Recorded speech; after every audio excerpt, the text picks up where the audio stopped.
E amigos, vamos iniciar mais um trabalho, mais uma conversa fraterna. Bom dia, Francisco Ricardo, bem-vindo.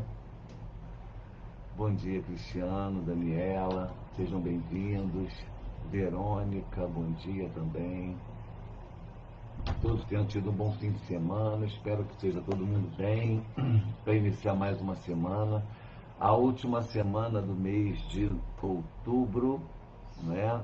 Sexta-feira, dia 30, sábado, dia 31, e encerraremos mais um mês de vitória, que conseguimos sobreviver a essa dificuldade toda que o planeta vem nos oferecendo para nos impulsionar ao progresso, na verdade. Temos que ver todas essas dificuldades como necessidades para a gente modificar nosso interior. Dona Marilene, bom dia. Ana Paula, Andréia, minha prima querida, bom dia também. Deixa eu dar um bom dia pessoal aqui do Facebook, que tem gente que reclama às vezes que não consegue entrar aqui pelo Instagram, entra no Facebook e eu acabo não interagindo muito. E eu preciso interagir com todo mundo, né? Então deixa eu colocar aqui um bom dia pro pessoal do Facebook. Marúcia, bom dia. Aline, que bom encontrar todos vocês aí. Vamos começar nosso trabalho, a nossa conversa fraterna de hoje, com várias novidades importantes. Então eu não vou nem ficar muito tempo assim conversando outras coisas para a gente poder falar o que importa e não ficar muito tempo tomando tempo de vocês, tá bom?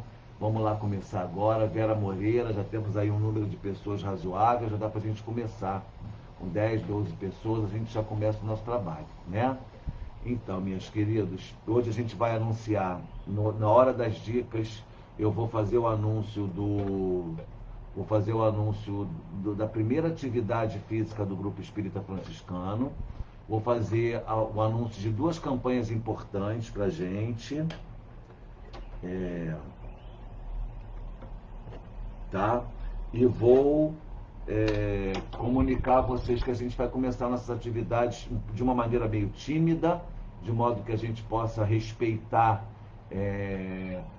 as orientações do Ministério da Saúde, da Organização Mundial de Saúde, mas vamos iniciar já este mês, agora de novembro, a primeira atividade física presencial do GEF, Grupo Espírita Franciscano Caridade e Amor.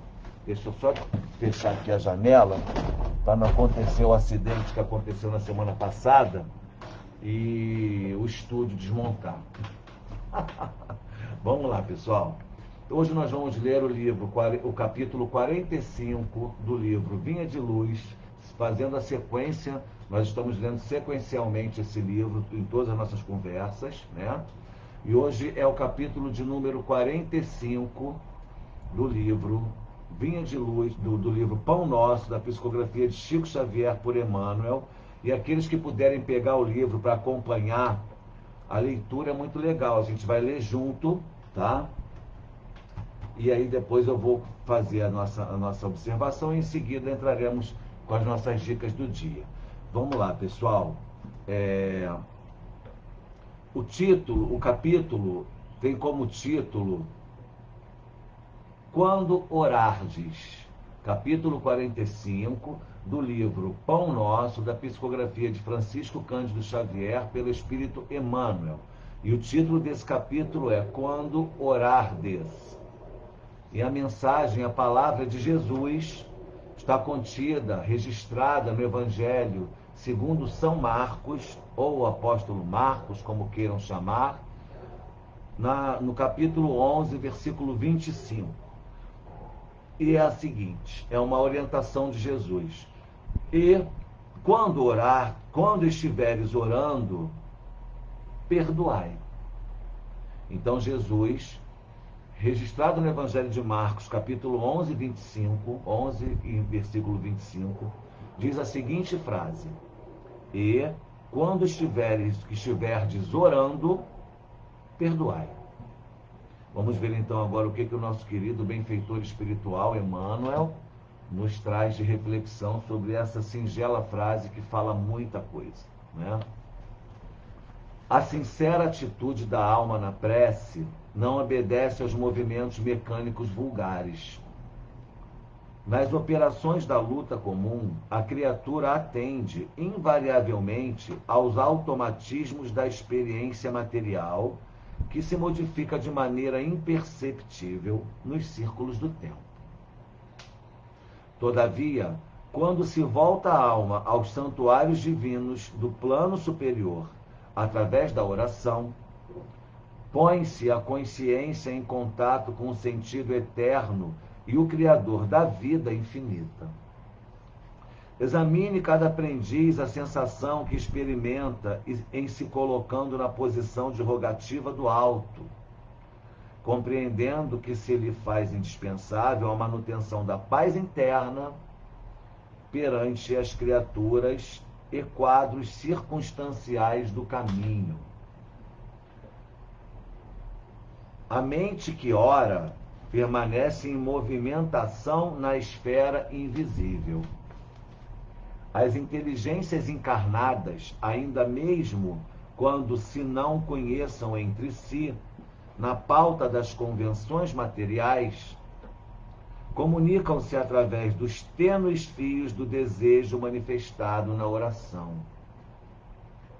Em tais instantes, que devemos consagrar exclusivamente a zona mais alta de nossa individualidade, expedimos mensagens, apelos, intenções, projetos e ansiedades que procuram objetivo adequado.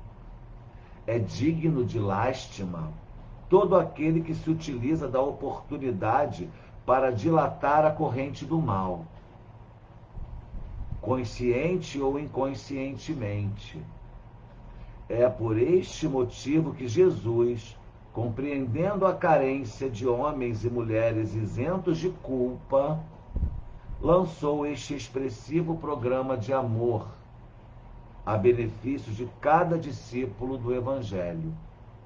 E quando estiverdes orando, perdoai. Amigos, essa mensagem é de suma relevância, porque ela nos conduz a uma reflexão muito importante a respeito das postulações que nós fazemos diante do Pai.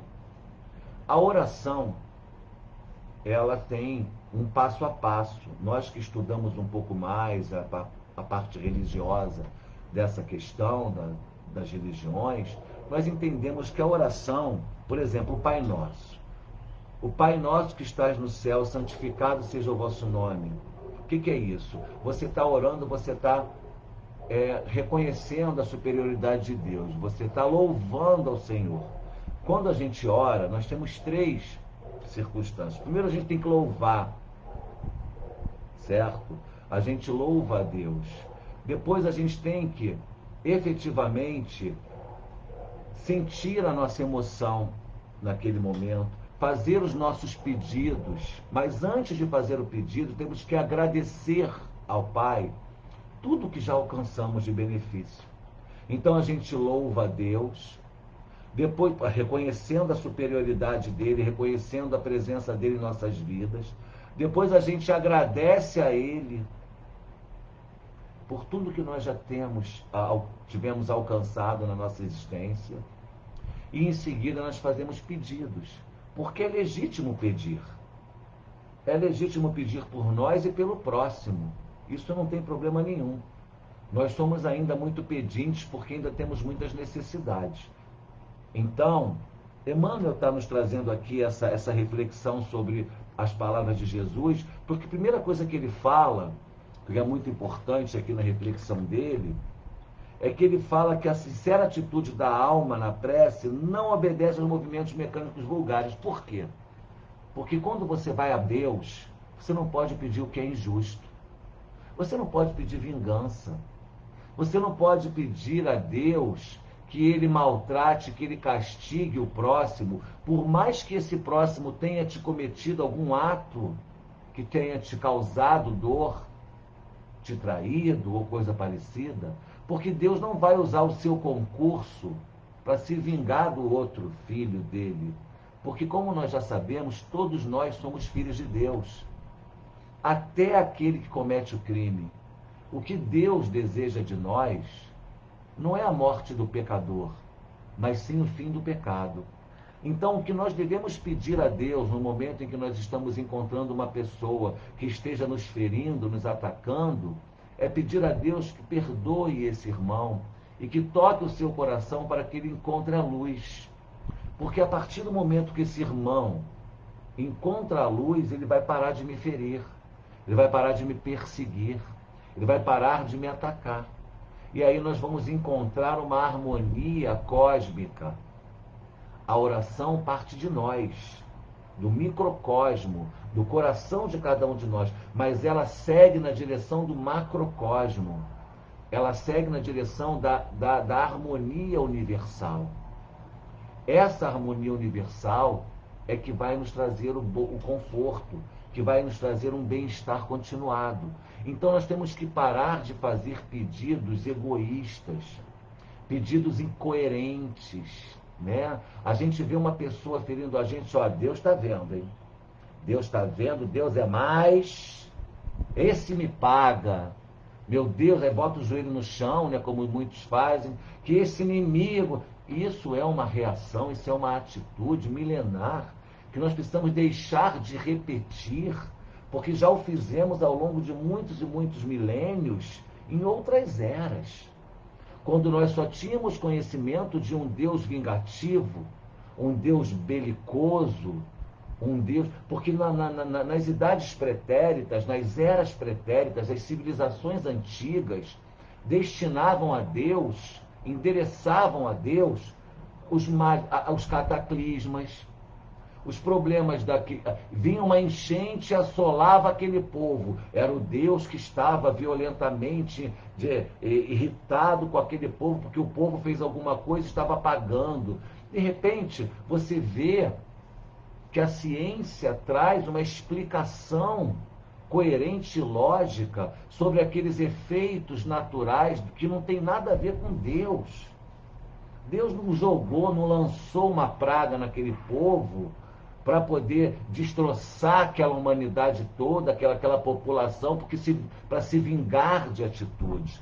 Deus, esse Deus que Jesus nos apresenta com seu evangelho, com a sua vinda ao mundo, é um Deus de amor, um Deus de bondade, um Deus de misericórdia, um Deus de perdão. Então, como é que eu vou pedir vingança a esse Deus que não conhece a vingança, que é contra esse comportamento? É isso que Emmanuel está falando aqui. Que Jesus nos alerta no Evangelho segundo Marcos. E quando estiverdes orando, perdoai. Porque é o nosso coração que tem que perdoar. A pessoa pode nem saber naquele momento que você já está perdoando ela, mas você lança na direção dela uma energia de amor, de perdão, de luz, que esse irmão que está em sofrimento, que está te perseguindo, de repente vai receber uma onda de energia benéfica, de amor, porque você promoveu, você produziu essa onda de amor através da sua sincera vontade de perdoar aquele que te feriu, e ele vai sentir amor. Ele vai sair naquele momento, daquele processo de trevas, e vai encontrar um pouco de luz. E consequentemente, vai parar de te perseguir. Porque nós só cometemos erros e falhas quando estamos em processo de treva, em processo de ignorância. Treva que eu digo, não é treva exatamente treva e escuridão, são as trevas da ignorância, que nos conduzem a atitudes equivocadas. Então, se uma pessoa tem ciúme da outra, tem inveja da outra, porque a outra conquistou alguma coisa e ela não, ela está em sofrimento, ela está, consequentemente, num patamar de vibração inferior a um patamar divino. Então, como é que ela pode desejar que Deus cometa uma injustiça, se Deus, sendo soberanamente justo, bom e perfeito, ele não tem sentimentos antropomórficos. Deus nunca foi um homem para ter as emoções que nós temos, para sentir o que nós sentimos. Não adianta pedir a ele algo que seja vinculado à esfera humana, material, física, porque ele não vai te atender. E aí, quando ele não te atende, porque ele, sendo um pai amoroso, ele te vê num processo de sofrimento, você entra num colapso e você acaba entrando numa guerra contra Deus. Eu vi um filme ontem, que eu vou indicar a vocês, Deus Morreu ou Não Morreu. É um filme que tem, depois eu faço a indicação dele. Mas uma personagem do filme, que é um dos personagens principais, um professor de filosofia, ao final, ele é ateu. Ele na verdade não é ateu, porque o ateu é aquele que não crê que exista a presença divina. Se você não quer acreditar em Deus, se você tem raiva dessa possibilidade por alguma coisa que te aconteceu, você não é ateu. Você é anti a religião e ante Deus, né? Então, essa pessoa entra num processo de sofrimento muito grande porque ele perde a mãe aos 12 anos. E quando a mãe dele vai desencarnar, ele pede muito a Deus que isso não aconteça. E aí, como acontece, porque é uma circunstância da vida, ele se revolta contra Deus. Porque ele entende que Deus é mau, porque Deus não atendeu à vontade dele. E aquela mãe, que era muito temente a Deus também, ela era religiosa, na cabecinha dessa criança de 12 anos, ela não foi poupada da morte, então Deus não é bom. Não é nada disso. Porque muitas vezes nós fazemos pedidos a Deus que, se nós fôssemos atendidos, nos feriríamos. É como a criança que pede um carro ao pai. Se o pai der esse carro, esse veículo, aos 15 anos para um filho irresponsável, ele vai acabar se machucando, ferindo pessoas e se ferindo também. Então, o que o pai diligente faz? Não, meu filho, não é hora de você ter um carro. Quando você fizer 18 anos, tirar a sua habilitação, me provar que você tem juízo, porque não adianta só tirar a habilitação, não. Tem que provar para o pai que você tem juízo e responsabilidade na posse daquele bem que pode, inclusive, causar a sua própria morte. Aí o pai vai te dar, na hora certa esse pai vai dar. Aí você, jovem adolescente, impetuoso, acha que o seu pai é ruim. Não, meu pai não quer me dar um carro e pode, meu pai é mau. Não. O pai está sendo exatamente o contrário, amoroso, diligente, pensando em você. Sabe por quê? Porque Deus, o Pai Celestial, que nos criou a todos nós, vamos pensar uma coisa, amigos, para a gente poder raciocinar a grandiosidade da visão de Deus e mesmo assim de uma maneira muito pequenininha e limitada. Imaginem uma montanha enorme e lá embaixo um caminho imenso. Uma montanha e um vale, certo? Deus está sentado sobre essa montanha. Aquele vale que tem uma estrada, aquele vale é o caminho da nossa vida, é a nossa existência. Eu estou aqui hoje animando a personalidade de Alexandre. Deus me conhece tanto, por quê? Porque lá de cima da montanha onde ele está me vendo do começo ao fim. Deus não me vê só hoje, Deus não me viu ontem, Deus já está me vendo lá na frente, no final dessa existência. Ele já sabe o que vai acontecer possivelmente, respeita o meu livre-arbítrio, todas as possibilidades, porque ele está de uma forma, numa posição de visão, que ele enxerga a tua vida como um todo. E isso faz a diferença, por isso que Deus é atemporal.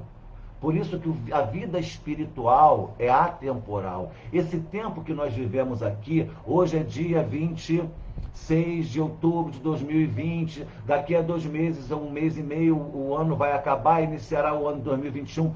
Isso é só aqui, na esfera material. Na esfera espiritual, o tempo é vivido de maneira diferente. E Deus e a espiritualidade são atemporais. Então, como Deus me vê aqui no começo, ele me vê no meio da jornada e ele me vê no final, ele torce, ele deseja que eu vença essa luta toda. Ele já me vê lá na frente. E ele me vendo também lá atrás, ele sabe os erros que eu cometi, as falhas que eu cometi. Falhas essas que me causam certas dores e sofrimentos na mesma jornada da minha vida, que são consequência dos meus próprios atos. Então, como eu posso arrumar uma briga com uma pessoa não tendo sido tolerantes com ela, tendo ofendido, humilhado, magoado, e aí eu vou botar meu joelho no chão e pedir a Deus que se vingue dessa pessoa por mim. Nada mais incoerente, nada mais esdrúxulo e mentalmente equivocado. O que eu tenho que entender é que as minhas relações foram construídas por mim, tanto as boas como as ruins. Nas boas relações eu peço saúde e paz para a pessoa que eu amo. Nas aquelas pessoas que eu não consigo me entender bem, eu peço vingança. Se esse Deus me atendesse, ele não seria perfeito. Ele não seria o pai de todos nós, porque Deus é pai também do criminoso. O que ele espera é que o criminoso se arrependa dos seus crimes e volte a caminhar numa direção da luz. Então ele deseja que todos nós tenhamos a mesma oportunidade de progresso. Então não adianta eu orar a Deus pedindo o mal de outra pessoa. Eu preciso perdoar essa pessoa. Dizer, Senhor, fulano falhou comigo. Possivelmente tenha sido por alguma atitude que eu também cometi de errada. Então eu, nesse momento, Senhor Deus, eu perdoo esse irmão de todo o meu coração. E que ele encontre o caminho da luz e a felicidade dele, mesmo que distante de mim. Para que ele pare de me perseguir. E se eu fiz alguma coisa de errado com essa pessoa, que justifique essa conduta, me dê, Senhor, oportunidade de reverter essa situação, de modo que eu possa seguir o meu caminho e ela também, sem os nós que podem nos acorrentar por existências futuras, que podem só atrapalhar o nosso processo de evolução. Por isso que Jesus, no Evangelho de Marcos, capítulo 11, versículo 25, nos alerta, nos orienta a: e quando estiverdes orando, perdoai. Perdoa os vossos inimigos. Perdoar o inimigo, entendam uma coisa, em hebraico as palavras não são tão ricas como no português.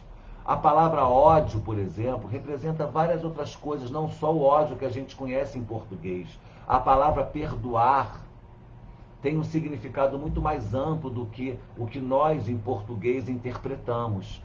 Perdoar significa deixar que a pessoa siga o seu caminho. Não quer dizer que você seja fraco. Pelo contrário, perdoar demonstra muito maior fortaleza moral do que não perdoar. Porque quando você perdoa, você se desvencilha dos laços energeticamente nocivos e altamente, como é que se diz? Laços que te prendem a outra pessoa, de modo a te fazer sofrer e fazer a ela sofrer também. Então o perdão dissolve, é maravilhoso. Então o que nós precisamos entender com essa mensagem de hoje é que nós devemos aprender a orar. Quando orardes, peça o melhor para você, o melhor para o próximo. E lembre-se que nós precisamos nos unir em pensamento para vindicar o melhor para o mundo. Quando nós pedimos o melhor para o mundo, pedimos o melhor para nós mesmos. Porque quando nós tivermos um mundo harmônico, um mundo de amor, um mundo de paz, nós efetivamente também colheremos efetivamente essa... Só um momentinho, que tem uma pessoa aqui me bombardeando com algumas mensagens. Eu vou pedir para que ela pare de mandar, porque aí a gente continua. O que importa nesse momento é que nós possamos compreender da melhor maneira possível. Só um momentinho, por favor. Da melhor maneira possível, que nós perdoemos e nós façamos nossos pleitos, nossas rogativas adequadas, da mesma maneira como nós devemos fazer quando nós pedimos o melhor para todos nós. Esquece a vingança, esquece o ódio, esquece o rancor, porque não cabe em Deus, não cabe na divindade nenhum desses sentimentos. Pedir a Deus que se vingue por você é realmente uma incoerência muito grande, porque a divindade é amor. E esse amor que ele dispensa para mim, que ele lança na minha direção, a pessoa que eu acho que seja merecedora desse amor, é o mesmo amor que ele lança para o pecador. Só que ele vai esperar que esse pecador, que esse equivocado, como todos nós ainda somos, reconheça os seus erros, compreenda que falhou e efetivamente queira o perdão.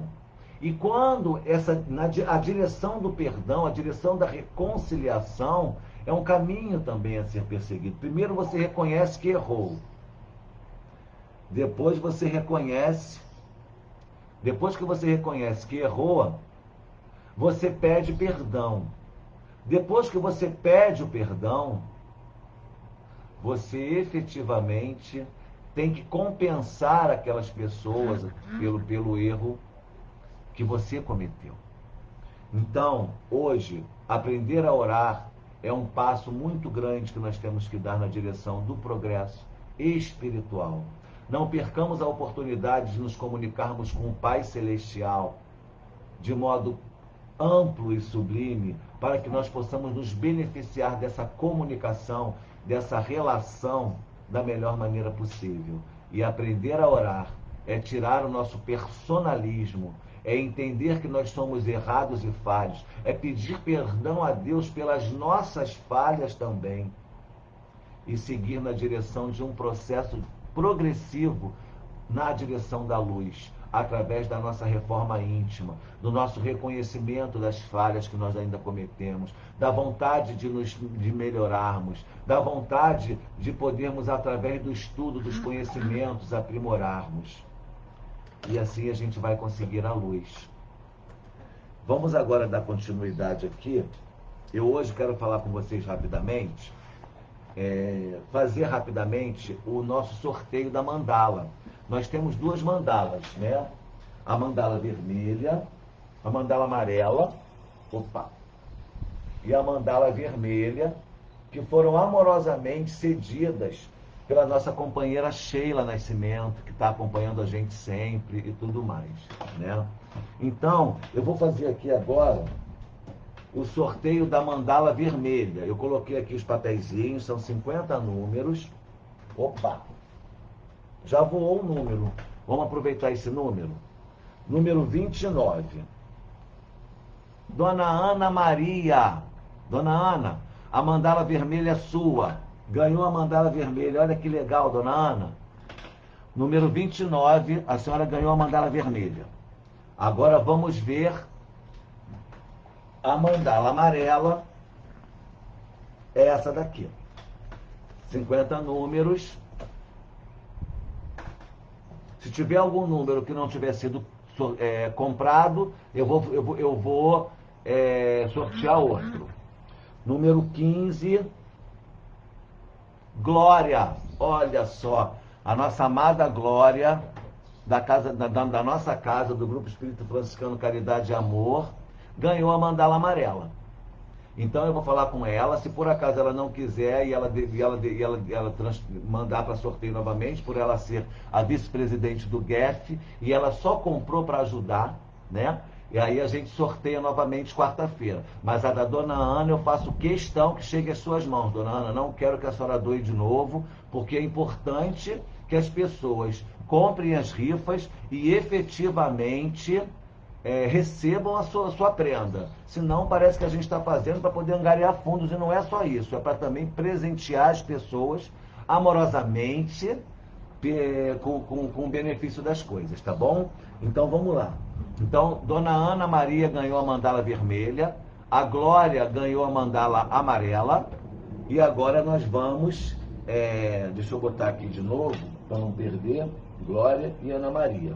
E agora, seguindo aqui a nossa jornada de conversa, eu quero falar com vocês uma coisa muito importante, pessoal. Olha só, nós já decidimos que a nossa primeira atividade, é muito importante isso, nossa primeira atividade presencial do Grupo Espírita Franciscano Caridade e Amor vai ser no dia 16 de novembro de 2020, tá? Nós vamos colocar uma arte para anunciar as pessoas.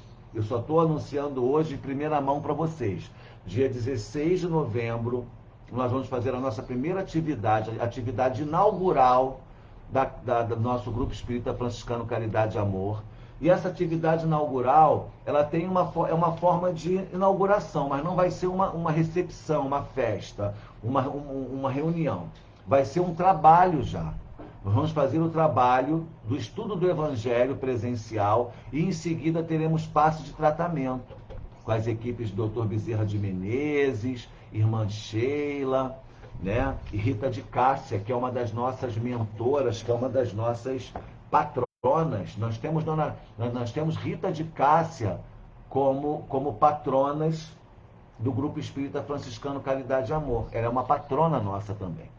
Então, nós estaremos recebendo pessoas no dia 16 do 11, às 18h30 vai começar impreterivelmente o estudo do Evangelho, até às 19 horas, são 30 minutos de estudo. Em seguida, as pessoas vão receber o passe e termina a nossa reunião.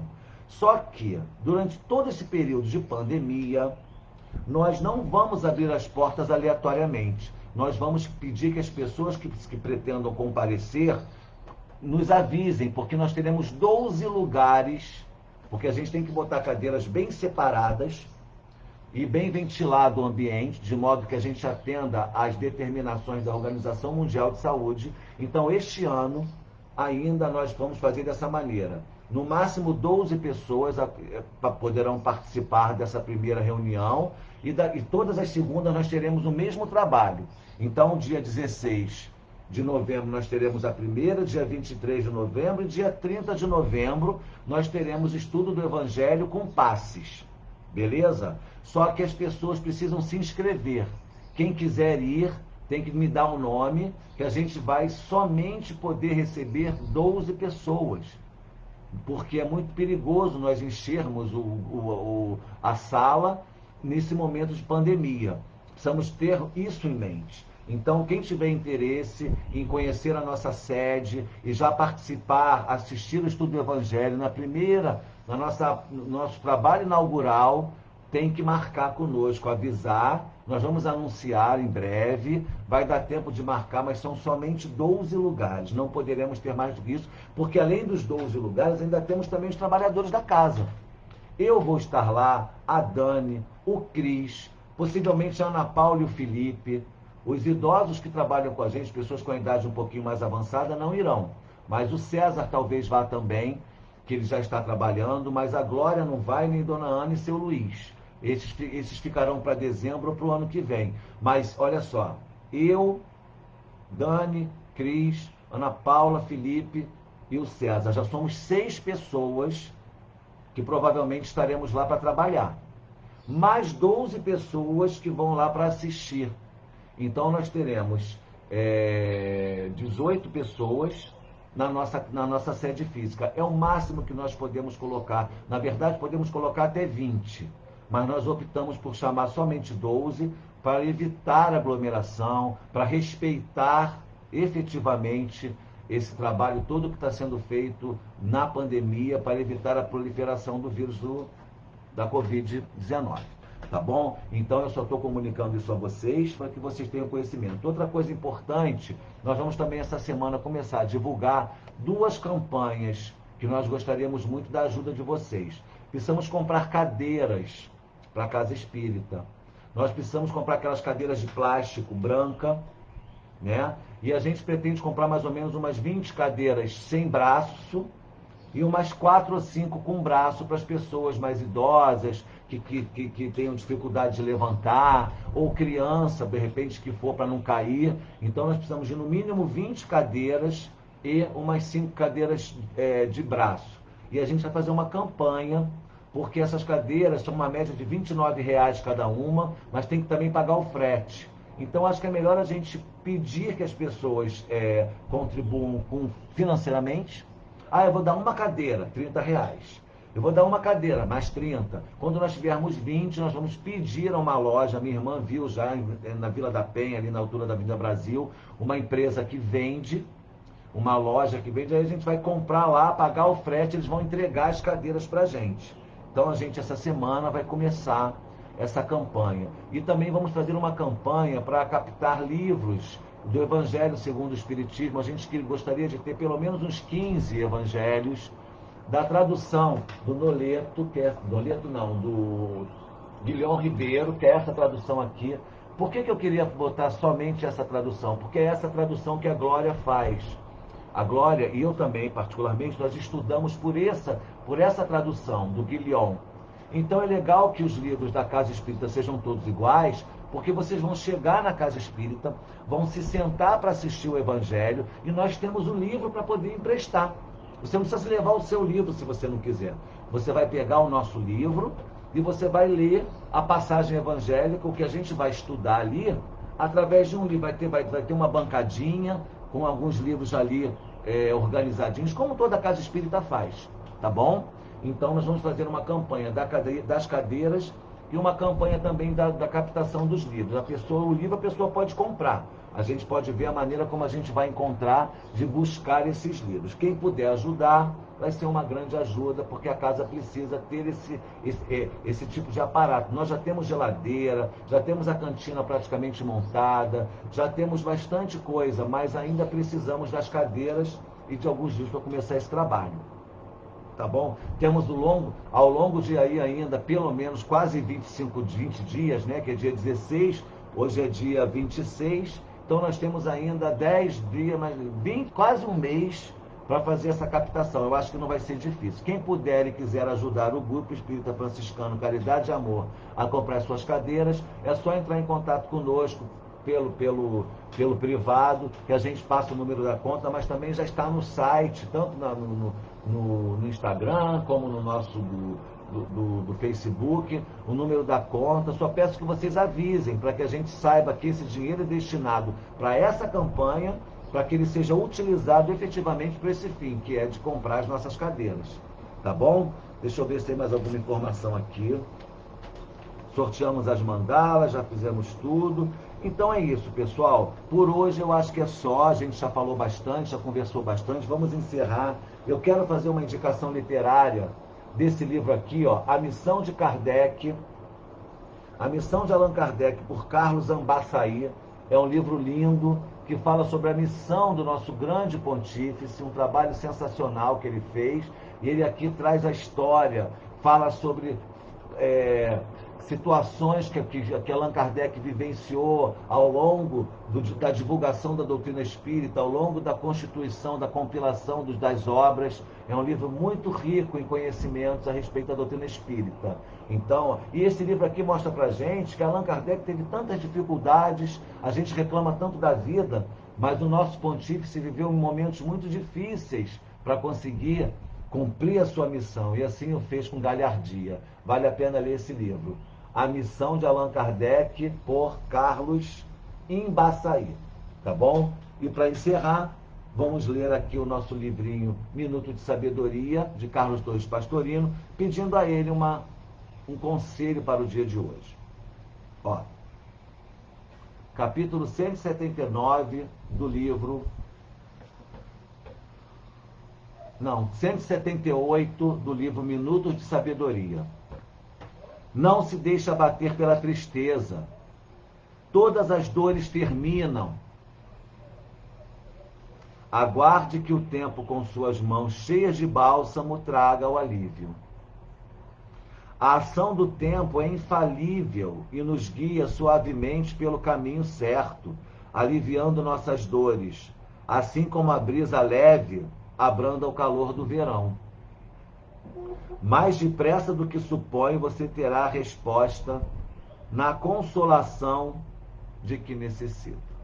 Lembremos, amigos, que as dificuldades da vida são o nosso impulso para o progresso. Não devemos maldizer as dificuldades que a vida nos apresenta, devemos pedir a Deus força para vencê-las. A grande sabedoria não é se abater, se rebelar contra as dificuldades que a vida oferece. A grande sagacidade de tudo é pedir a Deus força para que nós consigamos vencer essas dificuldades, superá-las e extrair delas experiências positivas. Eu desejo que vocês todos tenham, todos nós tenhamos um dia maravilhoso, um início de semana de muita luz e que possamos nos encontrar ao longo da semana e que a nossa semana seja toda de muita reflexão, muito amor e muita luz. E que possamos mais tarde também, 8h30 da noite, nos encontrarmos para o estudo do Evangelho virtual pelo Instagram. Às 8h30, a nossa querida vice-presidente Glória vai trazer um lindo estudo sobre o Evangelho segundo o Espiritismo. Conto com vocês todos mais tarde. Um beijo e tenham todos um lindo dia. Parabéns, dona Ana, e parabéns, Glória, por terem sido sorteadas na mandala. Um beijo no coração.